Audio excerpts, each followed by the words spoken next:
Ladies and gentlemen, let me tell you something, and I want you to hear me real clear. You do not need to explain yourself to people who are committed to misunderstanding you. Stop trying to convince people who made up their minds before you even open your mouth. That's not strength. That's a drain. That's a weight on your soul. You're not here to prove your worth. You are the proof. The way you show up, the way you care, the way you love, the way you carry pain and still get up and fight the next day. That's power. But somewhere along the way, the world told you, you got to explain yourself to be accepted. That your ego needed a reason. That your choices needed a stamp of approval from folks who don't even live your life. Let me tell you something about approval. It's a drug. And the more you chase it, the more you forget. You don't need it to breathe. You don't need it to grow. You don't need it to shine. The people who love you don't need explanations. They need your truth, your presence, your peace. They want to see you whole, not bent trying to make everyone else comfortable. So stop talking circles for people who ain't listening. Stop shrinking your power for people who are scared of it. Stop apologizing for who you are and how you feel and what you need. They don't deserve that kind of access. Your energy is sacred. Your voice is gold. And your silence, that's divine when it's chosen. When you stop explaining, you start leading. You walk different. You speak different. You live different. You want to know what confidence looks like? It's a woman who doesn't explain. She just is. And if that makes some people uncomfortable, good. That means you're finally standing in your truth. Now go walk in it, Dot. Your worth isn't up for debate. It never has been. It never will be. You were born with it. You don't earn it through approval, and you don't lose it through rejection. Yet somehow, along the way, many women are taught to treat their worth like a courtroom case.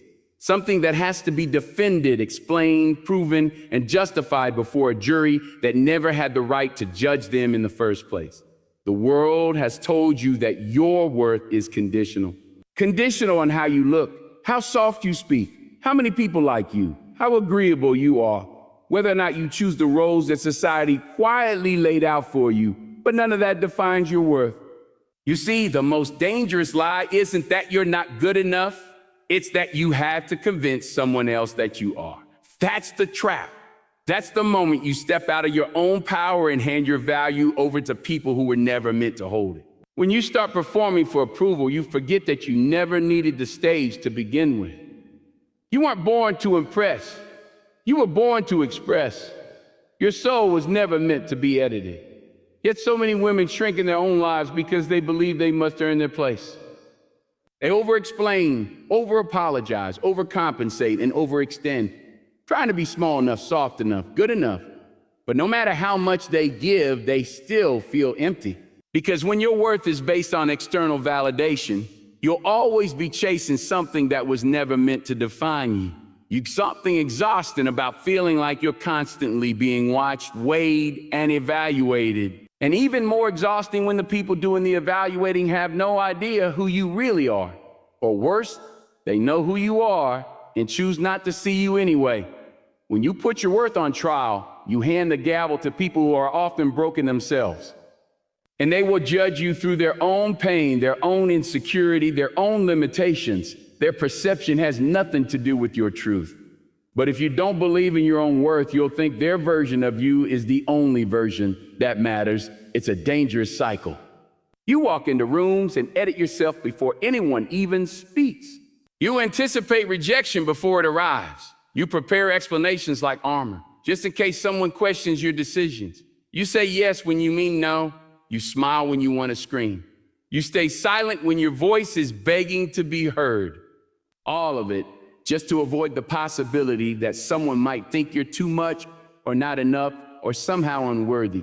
But the truth is, no amount of explaining will ever be enough for people who are determined not to understand you. And no amount of proving will ever be enough for people who benefit from your doubt. Let's make something clear.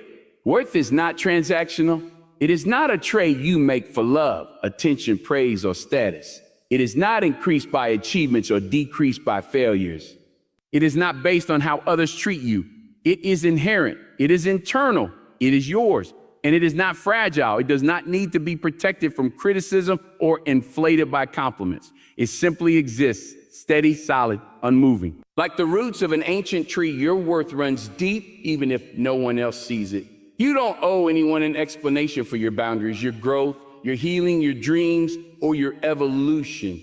You don't need to justify why you left, why you stayed, why you chose peace, or why you said no. People may question you, challenge you, and criticize you. That's fine. Let them. That says more about them than it does about you. Because the moment you begin explaining yourself just to be understood by someone who has already decided not to value you, you lose a little piece of your own voice. And you don't have to give that away anymore.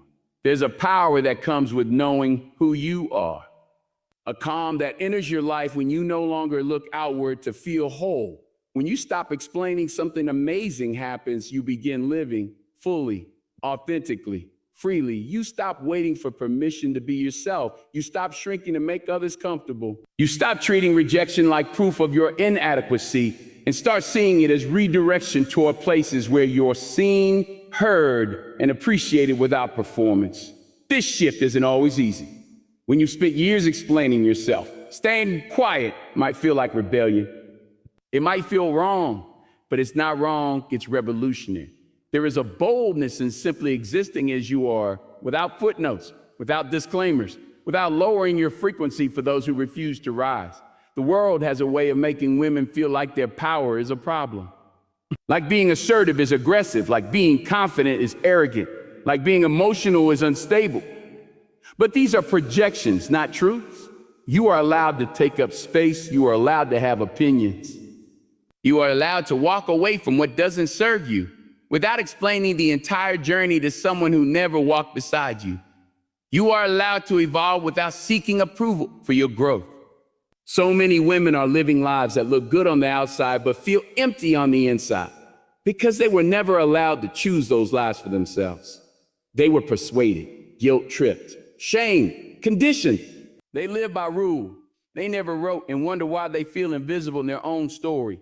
But you don't have to do that anymore. You don't have to carry that silence. You don't have to wear that mask. You were not made to be understood by everyone. That's not your job. Your job is to honor yourself, Get it, Aaron. To protect your peace, to hold your head high in rooms that don't value you, and walk out if you need to. Not because you're angry or petty or bitter, but because you know your worth. And you finally realize it's not up for debate. Over-explaining is a form of self-doubt, and most of the time we don't even realize we're doing it. It creeps into conversations disguised being polite, respectful, or thorough. It feels like being responsible, being clear, being helpful. But underneath the surface, over-explaining is often about fear. Fear of being misunderstood, fear of being judged, fear that our words or decisions alone are not enough. And when that fear sits too long in your spirit, it grows into a habit. A reflex to defend who you are before anyone even questions you. It starts small. You explain why you said no to an invitation, even though a no should be a complete sentence. You apologize for how you feel and then explain your emotions to make them seem more reasonable. You justify your choices, how you dress, who you date, what you believe, just to soften the impact of your truth. You begin to anticipate rejection so deeply that you write entire scripts to prevent it, constantly managing other people's perceptions at the cost of your own peace. And the worst part? You do it because somewhere deep down, you don't fully trust that you're enough without the explanation. Self-doubt doesn't always show up as insecurity in the mirror. Sometimes it sounds like long-winded justifications. Sometimes it looks like oversharing to earn empathy. Sometimes it feels like shrinking in the middle of your own sentence just to avoid sounding too bold, too emotional, too much. You say more than you need to because part of you still believes that who you are might not be acceptable as is. That your truth, standing alone, might not stand strong enough to be respected. So you wrap it in softness. You dilute it with disclaimers. You stretch your sentences to make room for people who were never meant to sit in your truth anyway. Over-explaining becomes a language of survival for people who've been taught that being misunderstood is dangerous. Maybe you were raised in an environment where every emotion had to be justified, where your why mattered more than your what, where being right wasn't enough, you had to be agreeable, you had to be likable. you had to be non-threatening. Non-threatening, so you learned early that to be safe, you had to be understood. And to be understood, you had to explain. Constantly. But the danger of over-explaining is that it sends a message, not just to others, but to yourself. It says, I don't trust my voice unless it's backed by a story. It says, my truth isn't valid unless it's softened for your comfort. It says, I'll shrink if that's what it takes to be accepted. And you begin to teach the people around you that they are entitled to your reasoning, your backstory, your trauma, your process. Even when they've done nothing to earn that kind of access to you, you start handing out explanations like apologies. And before you know it, you've built an entire identity around being understandable instead of just being. And that's the thing. Not everyone deserves an explanation. Not everyone needs to understand you to respect you. Not everyone is safe enough to hear your reasons. There is strength in discernment, knowing when to speak and when to be still, when to explain and when to simply say, this is what I need, or this is who I am, and let that be enough. Because when you stop over-explaining, what you're really doing is trusting yourself, trusting that your decisions are valid, even if they're not understood, trusting that your voice has power, even when it's brief, trusting that you are allowed to stand firm without decorating your truth in flowers to make it more palatable. Over-explaining can also become a silent audition for approval. You say more because you're hoping that if people just hear enough, if they just know the whole story, they won't judge you. They won't walk away. They won't think less of you. But the truth is, the people who are meant for you don't need an essay to accept you. They don't need a presentation to stay. And those who leave because you didn't explain enough, they were never listening to begin with. You begin to heal when you realize that your story is sacred, that not every part of you needs to be on display to earn respect, that you don't need to narrate your life in real time for people to get it. Some will, some won't, and that's okay. It's not your job to manage their perception. It's your job to live in alignment with your values. When you spend your energy over-explaining, you rob yourself of clarity. Your mind stays cluttered with unnecessary narratives, and you lose connection with your inner voice, the one that doesn't beg to be heard, but simply exists in quiet certainty. There's also a gendered layer to this behavior. Women especially are conditioned to be agreeable, to be gentle, to avoid being perceived as rude, cold, or difficult. So many women grow up believing that a clear a no must come with a reason, that a boundary must be padded with empathy, that directness is dangerous unless it's softened by a smile and a reason why. But what if we flip that script? What if we treated our boundaries not as negotiations, but as declarations? What if we believed that clarity, not explanation, is the ultimate act of self-respect? Imagine how much lighter your life would feel if you stopped explaining yourself to people who've already made up their minds. Imagine the power in speaking with simplicity, not because you don't care, but because you finally do. Because you care more about your peace than your image, more about your integrity than your approval ratings, because you've outgrown the need to be liked at the cost of being whole. The reality is that over-explaining never really protects you. It doesn't guarantee you'll be understood. It doesn't stop judgment. It doesn't keep you safe. And in the end, the people who love you will love you in full, not in footnotes. The people who see you will see you even when you say little. The people who respect you will respect your no, your yes, your silence, and your truth without needing a detailed manual for every move you make. The work then, it's eternal. It's about rebuilding the trust you lost in your own voice. It's about remembering that your value doesn't depend on how well you explain yourself. It's about speaking from a place of wholeness, not fear. It's about reclaiming your power from the grip of self-doubt and saying, and this is what I believe. This is how I feel. This is what I choose. No excuses, no justifications, just you, fully, honestly, unapologetically, because that's enough. You are enough. ChatGPT said, not everyone deserves access to you. That statement, as simple as it sounds, holds a depth that many people go their entire lives without fully understanding.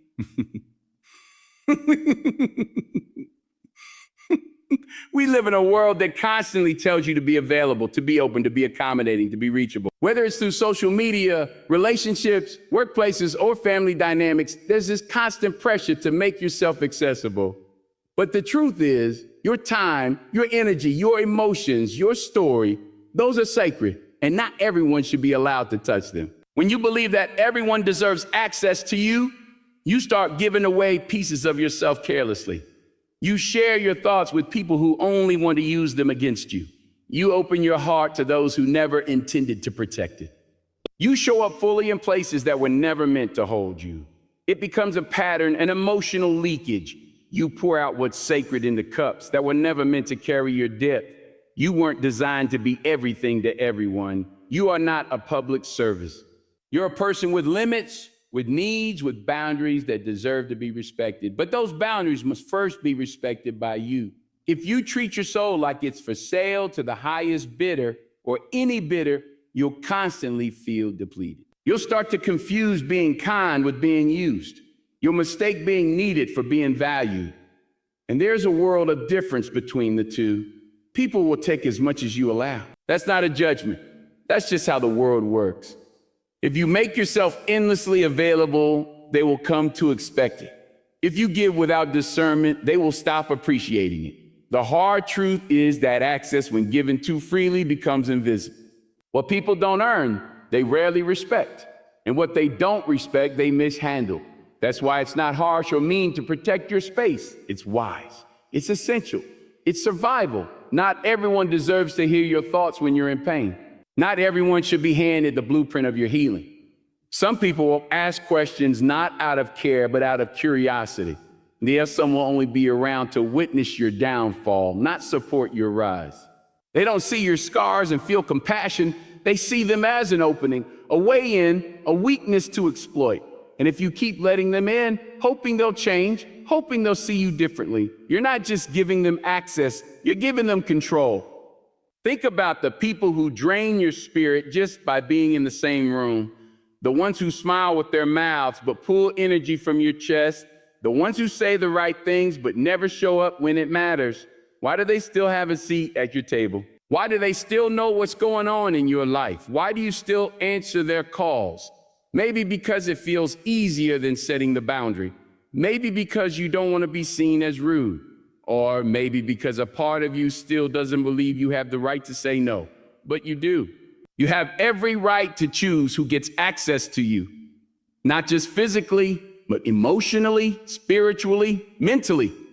Just because someone has history with you doesn't mean they have a future with you. Just because someone says they care doesn't mean they know how to love you. And just because someone wants your attention doesn't mean they deserve your presence. There's a power in discretion, in holding your story close until someone proves they're worthy of hearing it, in listening more than speaking, in protecting your peace like it's gold, because it is. You cannot continue giving your sacred energy to people who only show up to take. You cannot heal in spaces that constantly reopen your wounds. You cannot grow in environments that thrive on your smallness. And sometimes the hardest people to deny access to are the ones closest to you. Family, longtime friends, old relationships, people you once loved deeply. But emotional closeness does not equal emotional safety. Someone can love you and still be toxic for your soul. Someone can be part of your past and still have no place in your present. Growth often means outgrowing people, and that's painful, but necessary. When you elevate, not everyone is meant to come with you, and that's not cruelty, it's clarity.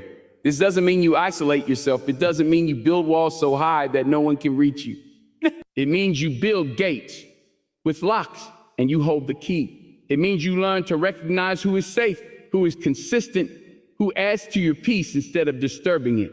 It means you take responsibility for the energy you allow around you, because what's around you eventually shapes you. Your soul is not a revolving door, it is a sanctuary, and only those who honor that space should be let in. Let them earn the right to know you deeply. Let them prove over time that their presence is safe. And until then, let your silence protect what's sacred. You do not owe the world your openness. You owe yourself your wholeness. The people who truly deserve access to you will never demand it. They will respect your boundaries. They will wait for your timing. They will see your worth even when you're quiet. They will not force their way in. They will be invited, and they will be grateful for the invitation. And when you surround yourself with people like that, something amazing happens. You stop performing. You stop explaining. You stop defending your light. You start living, breathing, existing freely and fully. And honestly, there's nothing selfish about protecting your energy. There's nothing wrong with saying, not everyone gets all of me.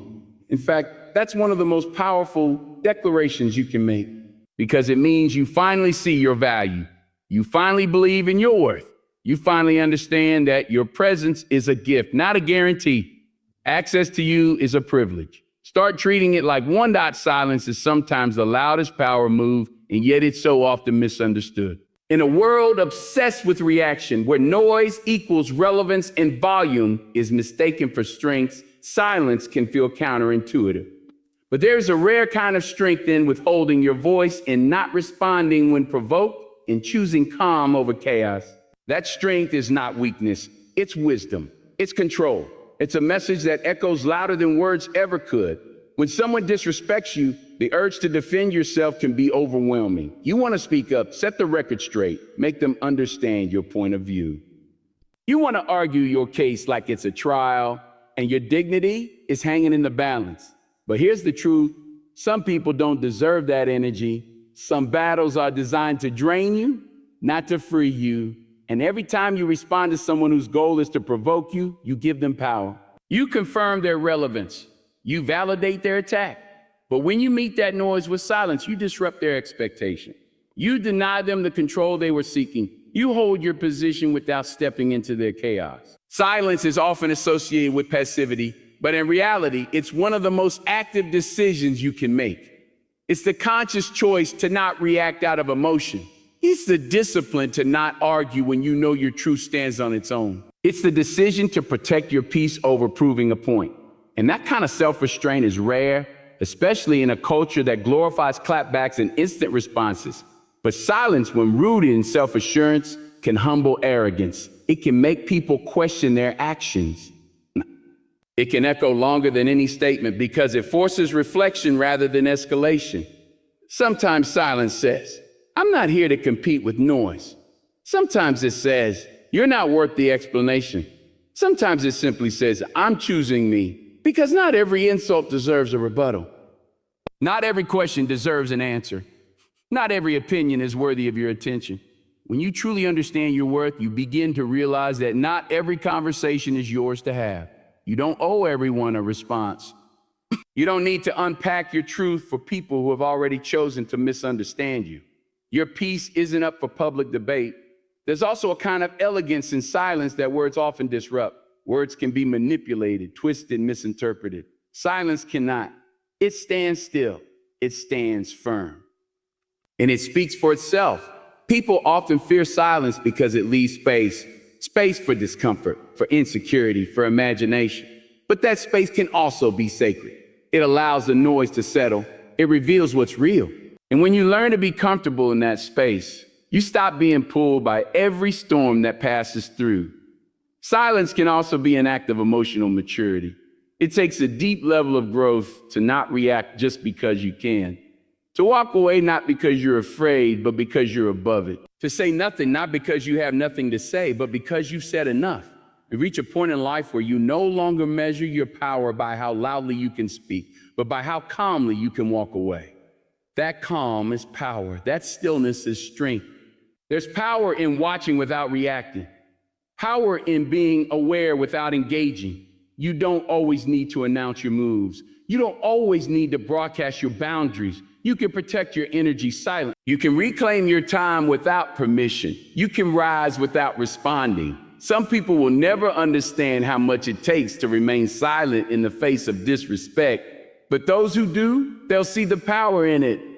Silence also gives you room to listen, not just to others, but to yourself. In silence, you hear your intuition more clearly. You recognize your emotions without judgment. You find clarity in the stillness. And from that clarity, you gain perspective. You begin to see that not every attack needs a counterattack. Not every injustice needs your outrage. Sometimes your evolution is the loudest response. Sometimes your success, your healing, your joy, that's the clapback. That's the proof. That's the message. Think about how many times you've wasted energy trying to be understood by people who already decided not to hear you. How many times you've rehearsed what you should have said, could have said, would have said, only to realize later it wouldn't have changed a thing. Their mind was made up. Their ears were closed. Their heart wasn't open to receive your truth. And in those moments, silence would have served you better. Because silence doesn't chase, it doesn't beg, it doesn't try to convince. It stands tall in the truth and lets the rest fall where it may. Choosing silence doesn't mean suppressing your voice forever. It doesn't mean letting people walk all over you. It means learning the difference between strategic silence and silencing yourself. One comes from power, the other from fear. And you deserve to know the difference. You deserve to know that sometimes your highest form of self-respect is not entertaining what doesn't align with your values. You deserve to know that sometimes not reacting is the boldest move you can make. It's easy to get caught up in the noise, especially when the world rewards performance. But real strength is often quiet. Real confidence doesn't need to shout.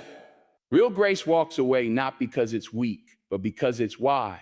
Silence lets the storm pass without dragging you into it. It allows the dust to settle so you can see clearly again.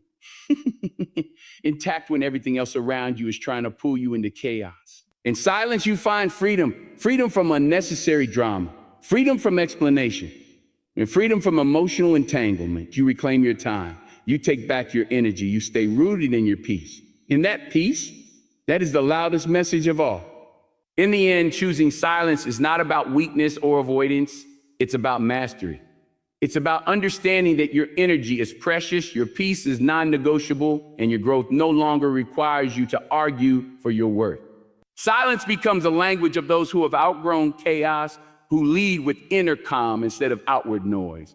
When you no longer feel the need to react, defend, or prove yourself, you reclaim your power in the most profound way.